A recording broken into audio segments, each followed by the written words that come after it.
What's up, guys? Orcas here, and today we have another video. Today we're going to be going over the top 10 clones from Star Wars: The Clone Wars. Honestly, I don't know how it's been this long since I've had the idea to make this video. I don't know why it took this long.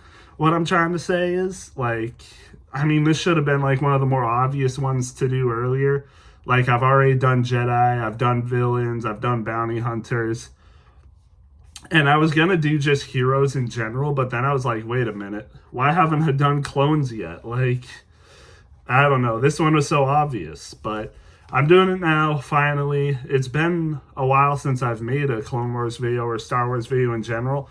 I was gonna make a video on my thoughts about Andor. I don't know if I'm gonna do that anymore, but it was definitely in consideration. I haven't really had the time, honestly. But yeah, with that being said, let's just get into it. So obviously I have 10 clones in the top 10, but I do have a lot of honorable mentions because I thought they were, worthy of being mentioned without saying the ones. Like, I have such a long list of clone names here, and I had to choose from all of them to put in the top 10. It was definitely not easy making this top 10. So I'm gonna put some honorable mentions out there. Obviously, you got Bakara, Neo, Apo, Warthog, Slick, Blackout, Locke, Ridge, Vaughn, Axe, Matchstick, Denal, Hound, Hammer, Oddball, Hawk, Phil, 99, and I'm gonna spoil right now, 99's in the top 10. I accidentally just said his name. Blitz, Havoc, Colt, Cut, Boost, Sinker, Comet, Jet, Stone, Pawns, Droid Bait, Cut Up, all of the Bad Batch in general, Bly, Thyre, Reese, Jack, Fox, Keeley, Thorn, Dogma, Tup, Hardcase, Boyle, and Gree. And a lot of these were hard to leave out. I will say now, Tup, Thorn, and Keeley were really hard to leave out, as well as Bly, because Bly is one of my favorite clone troopers, but I just couldn't put him in here because he doesn't have enough appearances or enough stuff to make him in the top 10, and neither does people like Thorn and Keeley, even though they have really honorable last stands, and I couldn't put big commanders like Bakara and Neo in there because they just don't do enough as well either. So that's my list. Or at least the honorable mentions, and one of the people I accidentally said that's in my top 10. So with that being said, let's get into the top 10. And at the top 10, at the number 10 spot, we have Kix. Kix, the 501st Medical Clone Trooper. Solid dude, makes a lot of good decisions. He's one of those clones that you can tell really care about his brothers. The Battle of Umbara, one of the things I look to is when Rex, there's a lot of people injured in the battle, and Rex is like, oh, we have to leave some of them. And Kix is like, no, we can't leave them. And Rex is like, you don't have a choice. That's an order. And then Kix brings out the remark, you're starting to sound like General Krell. And that kind of, turns Rex around, and reasons with him a bit more. But you can tell Kix in the Battle of Umbara, he's definitely on his brother's side. He was most likely against General Krell from the start when he noticed that Krell was putting all of their lives in danger. And you could tell he also obviously took part in, obviously arresting General Krell, and refused to shoot Echo or not Echo, Jesse and Fives when they were, supposed to be executed. And then later on, you see him in, Battle of Anaxis in season 7, funny guy. And when he's in season 6, when he helps Fives, get in contact with General Skywalker and Rex. And you can definitely tell he cares for Fives and, wants the best for him. And in Legends, he is the last clone surviving, but that doesn't count towards Clone Wars content, obviously. But yeah, Kix definitely a very good clone. One of my favorites in the 501st for sure. And obviously one of my favorite clones in general.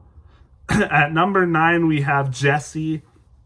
Jesse makes a obviously appearance in season 2. That's his first appearance when Rex gets shot. I forgot to mention Kix is also there as well when he helps Rex and has a good remark where Rex tries to get him to do something and tries to get up, and Kix is like, as the medic, I have the command. I am the first in command to get you to rest and not go out into battle. So it's like he outranks them there. And Jesse's also there as well. He helps Rex get to the farm with Cut Lawquane. Did I forget to mention Cut Lawquane? Hopefully I didn't. I don't think I did, but Cut Lawquane definitely an honorable mention as well. But Jesse helps Rex get to the farm where Cut Lawquane is and helps him get back healthy. And, he's you can definitely tell he's a high-ranking clone. And as we see in season 7, he becomes an ARC trooper. So that was really cool to see. And Jesse was also one of those people in the Battle of Umbara that went against Krell's orders. He didn't like how he was running things. And he was one of the people that went on to the mission to destroy the supply ship, which Krell didn't want to do or want them to do. And, it seemed like he was the most logical, where Fives kind of is a more like running off of his emotions, where he hates Krell and he's going to defy his orders. But Jesse is kind of like logical towards everything, where he's like, yeah, I'm doing this because it's better than Krell's plan. Like, we have to do what's right. It seemed like he was the most logical in that, in that situation. And then, when they're about to be executed, it's Fives that makes the speech. But, it was kind of funny where Fives is like, oh, don't beat yourself up about it. We knew what was going to happen. And Jesse's like, yeah, speak for yourself. I didn't think I'd be executed. So it was kind of funny there. But Jesse definitely a big part in there. And then, we see him at Anaxis as well. He's definitely like one of the more, I guess, defensive kind of clones. He's kind of like Fives in that way, but sometimes I think he is more logical. And then we see him obviously in the last arc of the Clone Wars. Man, his death definitely hit hard. That whole scene definitely hit hard. But man, Rex was so close to getting through with him. But he's a very loyal soldier. I mean, he has the literal Republic insignia on his helmet. So yeah, he's definitely a loyal trooper, logical, but unfortunately, almost got reasoned with, but the inhibitor chip was too strong. If maybe the chips weren't as strong, he could have been convinced by Rex, but just went down as a loyal soldier and very honorable. And then right ahead of him at number 8, we got Heavy. And I know Heavy only appears in really only 2 episodes, but his appearances are definitely enough to justify him being here. He's such a good clone. In season 3, episode 1, we kind of see him as defiant, trying to do things his own way. He thinks he knows everything that's best, and he tries to leave his brothers. But 99, who I had mentioned earlier, gives him a talk and, inspires him. And, he becomes the leader that he's supposed to be. Domino Squad succeeds in their mission. And, yeah. And then, we see him in Rookies, makes that ultimate sacrifice. Heavy is one of the best clones in the show for sure, and in Star Wars, in general. And his sacrifice, and what we saw in season 3 got a little bit of backstory on him that just made it so much more meaningful, and that's why he's here. Definitely one of the better clones. And the minigun, or the rotator gun that he has, is how he uses that always be iconic, and he got his name because of that by 99. So yeah. And speaking of 99, just in head of Heavy at number 7, we got 99. Such a goat, bro. We see him in obviously season 3, episode 1 and episode 2. Such a good clone, man. Just because you have disabilities, just because you're not like everyone else, doesn't mean you're not special, doesn't mean you're not important, and doesn't mean you're not useful. 99, with all of his wisdom, inspires Heavy. He really cares about his brothers.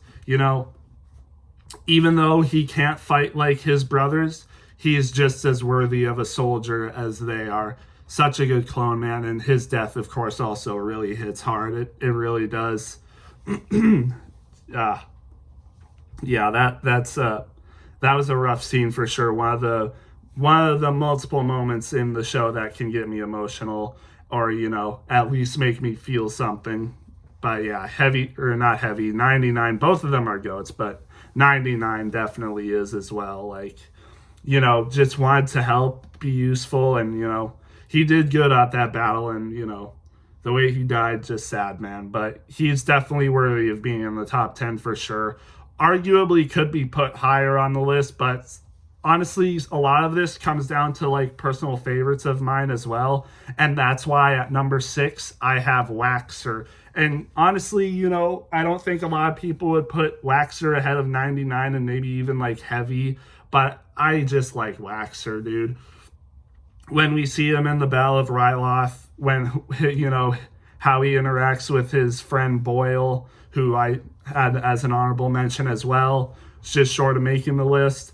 But Waxer is just a freaking nice dude, man. Like, when they're on the Battle of Ryloth and they come across Numa, he's the one that immediately warms up to her and wants to protect her, and Boyle's the one that's kind of, adamant on, completing the mission and doesn't really care about her as much.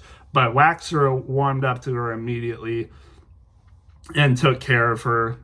Such a good dude, man. Like, such a nice guy. Like, a lot of the clones, in canon and in Legends, they're kind of hard-nosed, like hard-hatted. They're kind of like almost similar to droids. They don't have much individuality, but it seems like a lot of the clones we see in the Clone Wars that are on this list, a matter of fact, a lot of these clones actually have personality and good character traits, and Waxer is definitely one of them, where he was, caring for Numa at the start.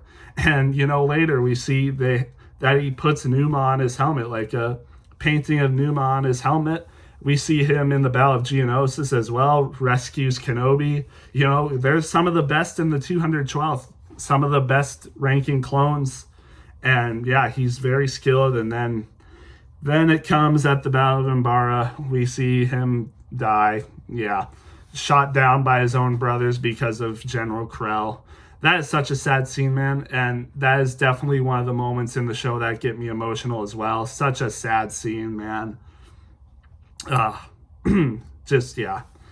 That whole scene in general is, it definitely hits hard, but yeah, his death as well. It sucks because literally 4 of the clones that I've mentioned so far died. Like, Kix is the only one that hasn't had a canon death in Star Wars, but Jesse died, Heavy died, 99 died, and now Waxer has died as well. Like, come on, man.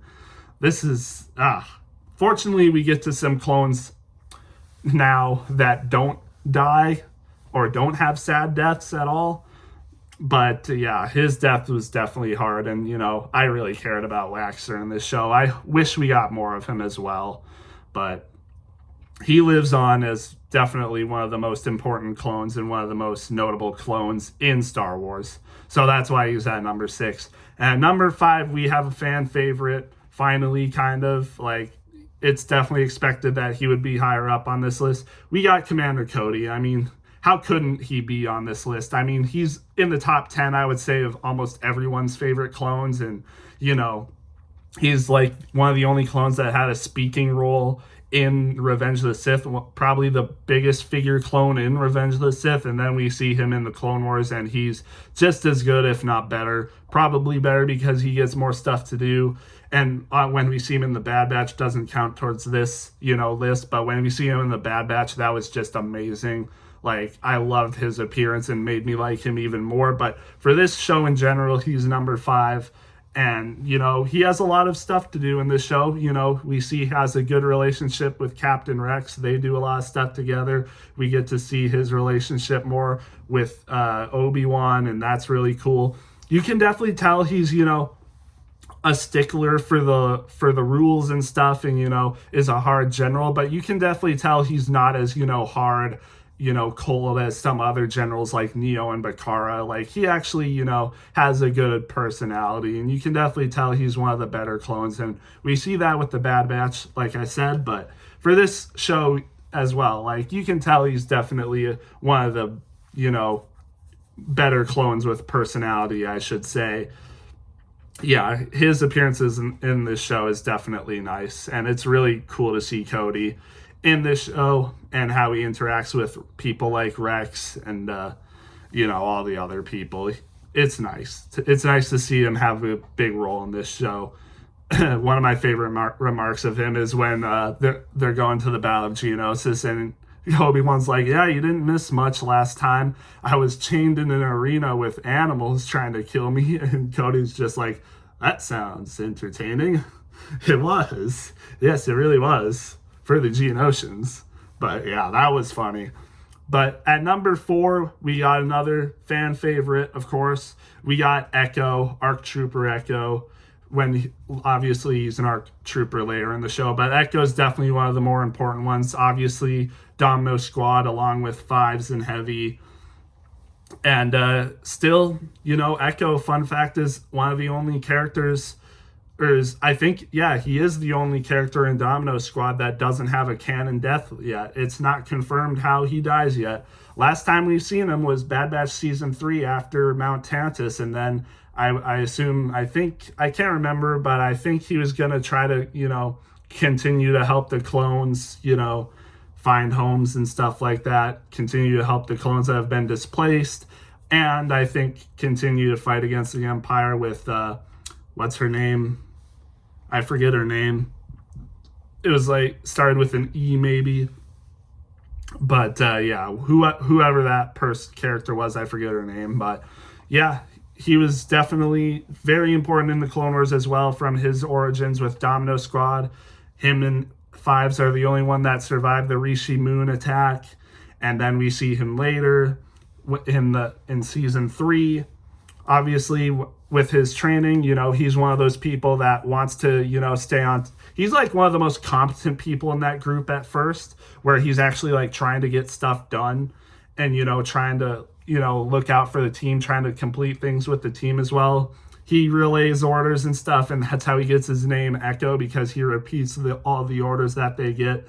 So that's kind of funny. He has a fight with, Heavy at first, but then we see him in the second episode, the Battle of Kamino, and he's very competent. They're in sniper positions. They get stuff done. Him, Fives, and Heavy, they're all together, and they successfully draw back the Separatists, and he gets promoted to an ARC Trooper. So that's really cool to see. Character progression for him, but then we see him at the Citadel, and then he supposedly dies.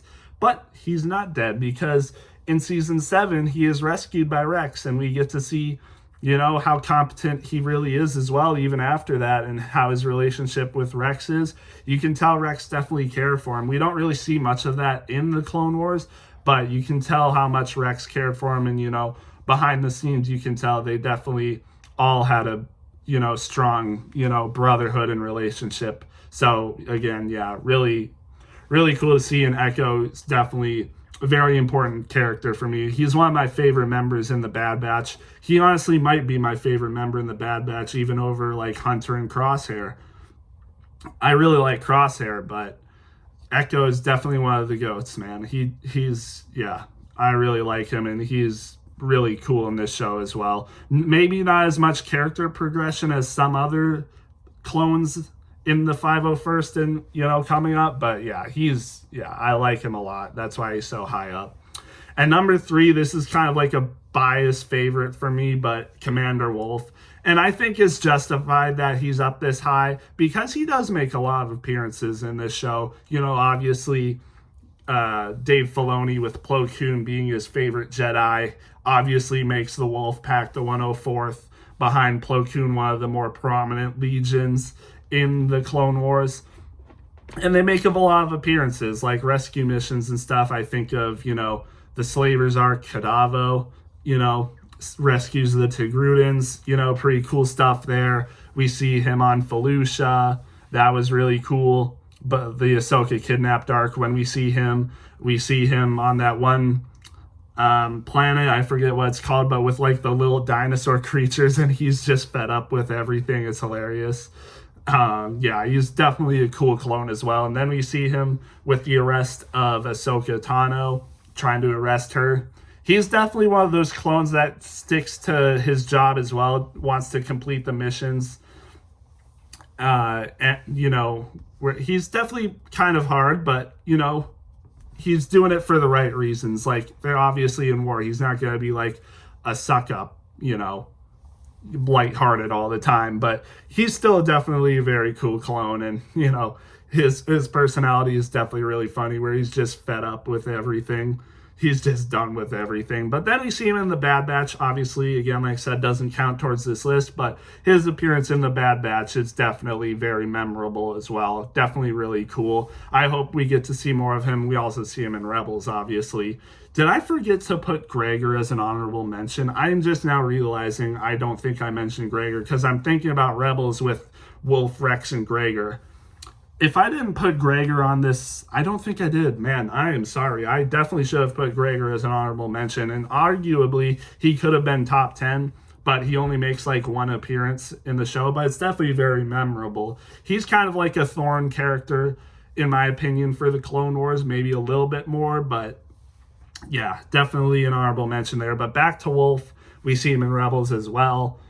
Yeah, I think, I just love his design as well, to be honest. Like, he's such a cool character, so that's why he's up this high. And really not much more behind that, but he makes enough appearances, and his personality is definitely very fun as well. And he's just sick, so yeah. And number 2, I think everyone could guess the 1-2 spots here. Might differ based off of people. Some people might put second at first, but in second place, personally, I have Fives.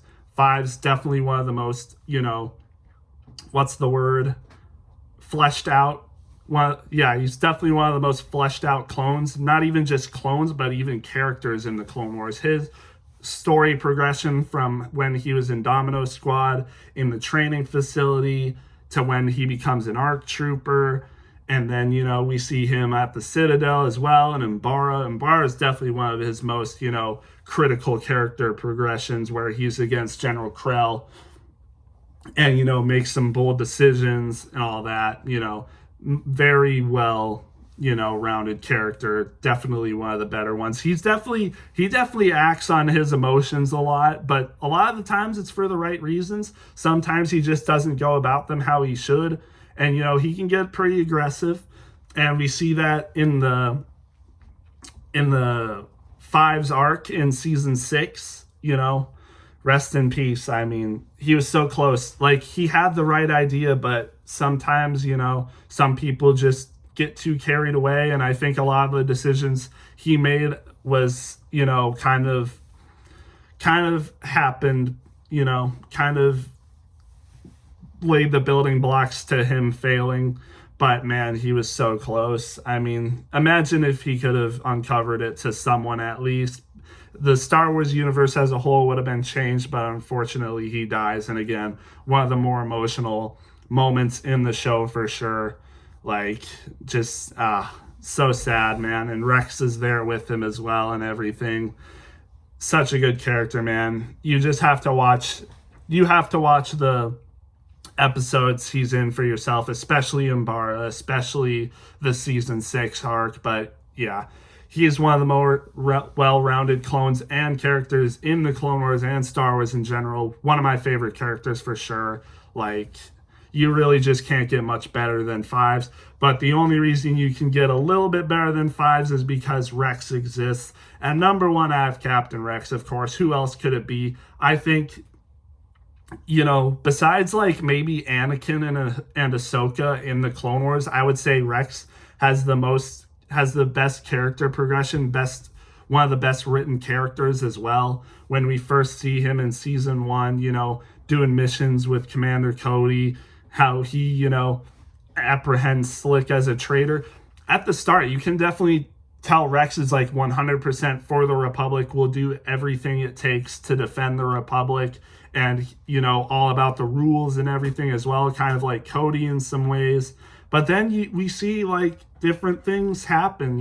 We see him in the Deserter episode with Cutler Queen, kind of changes his point of view. At the start, Rex is like, you're a deserter, you're going to be arrested. But then he kind of sees things from Cutler Queen's point of view, and, it really changes him. Then we see him more in season 3 with the Battle of Kamino with all of his brothers. We see him in season 4 with Umbara. I mean, Umbara is one of the best, obviously everyone knows this, but Umbara is one of the best clone-centered arcs we get, one of the best clone-centered things. And really, I would say Umbara really, it magnifies the clones in a way that changes them forever, basically. And Rex is definitely one of those characters that gets involved with that. At first, he's trying to, follow General Krell's command because that's what we're supposed to do. And, eventually he sees, he changes, he says, I used to think being a good soldier meant doing everything they taught you to do, but no, that's not it. We have to be better sometimes. We have to realize when things are wrong and make our own decisions. That's how they're different from droids. And yeah, that just really solidifies him as one of the best characters in the Clone Wars in general. And that's why he's my favorite clone. And we see how, he cares for his brothers as well, especially in season 7 with rescuing Echo. And then obviously in the final arc in the show, I mean, absolute cinema, and him as a character in there as well. You can't get much better. Rex is the goat of all the clones. I mean, there's really not much debate for that, to be honest. Unless you just hate the Clone Wars for some reason, then you would probably think there's other clones that are better. But if you're a fan of the Clone Wars, I think you would think Rex is definitely the best clone by far. Yeah, one of the best clones. And yeah, that's really all I have. I mean, the clones are some of the most important characters, not only in the Clone Wars, but in Star Wars in general. They're the theme and talking points of multiple projects, multiple episodes. And yeah, I mean, Star Wars would not be what it is without the clones. And especially with the Clone Wars adding so much to their personality, made them way better. Possibly hot take, but the Clone Wars, canon Clone Wars made them way better than what Legends ever made them out to be. Just mindless drones serving the Republic and thinking that's what's best. But no, the Clone Wars, fleshing out their characters, giving them personality is the best thing, one of the best things Star Wars and, Dave Filoni and George Lucas working together that they've ever done. And I'm very thankful for that, even though some people might not be. They're the best. Yeah. And that's really all I have for this video. I hope you guys enjoyed this list. Hopefully I can make another top 10 or, Clone Wars or Star Wars video soon. I will say I was trying to do the Star Wars heroes, Star Wars The Clone Wars top 10 heroes at first, but it's really hard to do that without Jedi. So hopefully I'll be able to do it. If not, I'll think of something else. But yeah, with that being said, I'll see you guys in the next one.